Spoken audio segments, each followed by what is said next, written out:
Pernah nggak sih kalian kebangun tengah malam gara-gara sakit gigi yang nyut-nyutannya minta ampun? Kayaknya hampir semua orang pernah ngalamin ya. Nah, hari ini kita bakal bongkar rahasia di baliknya. Bukan cuma di permukaan, tapi kita akan selam lebih dalam ke inti gigi kalian, tempat masalah sebenarnya berawal.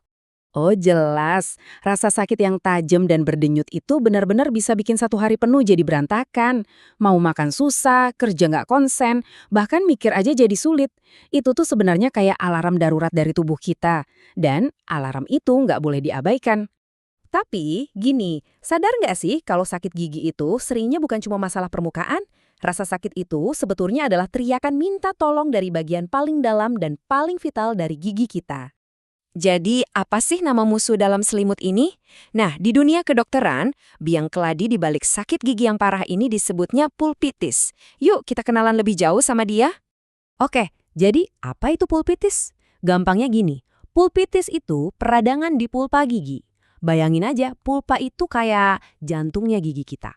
Di dalamnya ada saraf, ada pembuluh darah yang ngasih makan gigi dan bikin gigi kita bisa ngerasain sensasi. Nah, ini dia nih momen ahanya. Coba lihat deh. Pulpa itu kan letaknya di dalam, dikurung sama lapisan gigi yang keras banget. Pas dia meradang, dia itu bengkak. Masalahnya, karena nggak ada ruang buat melar, tekanan di dalamnya itu naik gila-gilaan. Tekanan inilah yang neken saraf-saraf di dalamnya tanpa ampun. Itulah sumber rasa sakit yang luar biasa dan nyut-nyutan itu. Terus, apa sih yang bisa bikin si pulpa ini sampai meradang parah? Oke, mari kita bedah 3 jalur serangan utama yang jadi musuh besar kesehatan gigi kita. Musuh nomor 1, dan ini yang paling sering kejadian, itu adalah karies atau gigi berlubang. Lubang ini bukan sekedar noda ya, anggap aja ini kayak terowongan yang dibikin bakteri, jadi jalan tol bebas hambatan buat mereka langsung nyerbu ke pulpa. Jalan masuk kedua, ini juga sering, itu lewat trauma.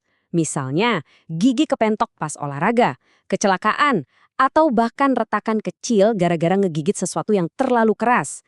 Itu semua bisa langsung rusak pertahanan gigi dan ya, langsung ngebuka pintu buat masalah masuk. Dan ujung-ujungnya, mau itu lewat lubang atau retakan, biang kerok utamanya adalah infeksi bakteri. Begitu mereka berhasil nerobos pertahanan gigi, mereka mulai pesta pora di dalam, ngeluarin racun dan memicu reaksi peradangan hebat dari tubuh kita. Hasilnya, rasa sakit yang tak tertahankan. Oke, selain 3 penyebab utama tadi, ada juga nih beberapa kebiasaan yang tanpa sadar jadi kayak ngasih undangan ke pulpitis. Seperti yang bisa kalian lihat ya, kebersihan gigi yang kurang, kebanyakan makan manis, jarang ke dokter gigi, itu semua resep jitu buat nyari masalah. Oke, penyebabnya udah jelas ya. Sekarang pertanyaannya, gimana cara kita tahu kalau kita mungkin lagi kena pulpitis? Yuk kita geser, kita coba kenali sinyal-sinyal bahaya yang dikirim sama gigi kita.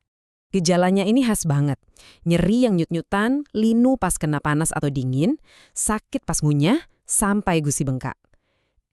Dan pernah kepikiran nggak kenapa sih sakit gigi seringnya lebih parah pas malam hari? Itu karena pas kita tiduran, aliran darah ke kepala kan meningkat. Nah itu nambah tekanan ke pulpa yang udah bengkak. Makin sakit deh. Nah, pastinya kita nggak mau dong nunggu sampai gejalanya muncul. Jadi, mari kita bahas dari 2 sisi. Gimana cara menghindarinya dari awal, dan apa yang mesti dilakuin kalau ya udah terlanjur kena. Dan ini, tolong dicatat, ini poin paling penting dari semuanya. Selalu lebih baik, lebih gampang, dan pastinya lebih murah untuk mencegah daripada mengobati. Pencegahan itu kuncinya. Terus gimana caranya biar kita nggak kena? Gampang kok sebenarnya. Lakuin aja hal-hal dasar ini secara konsisten. Sikat gigi rutin, jangan males pakai benang gigi, kurang-kurangin yang manis-manis, dan yang paling penting, jangan bolos jadwal kontrol ke dokter gigi tiap 6 bulan sekali. Nah, kalau udah terlanjur ngerasain gejala, di sini nih kita ada di persimpangan jalan yang penting banget. Ada 2 jenis pulpitis. Yang pertama, reversible.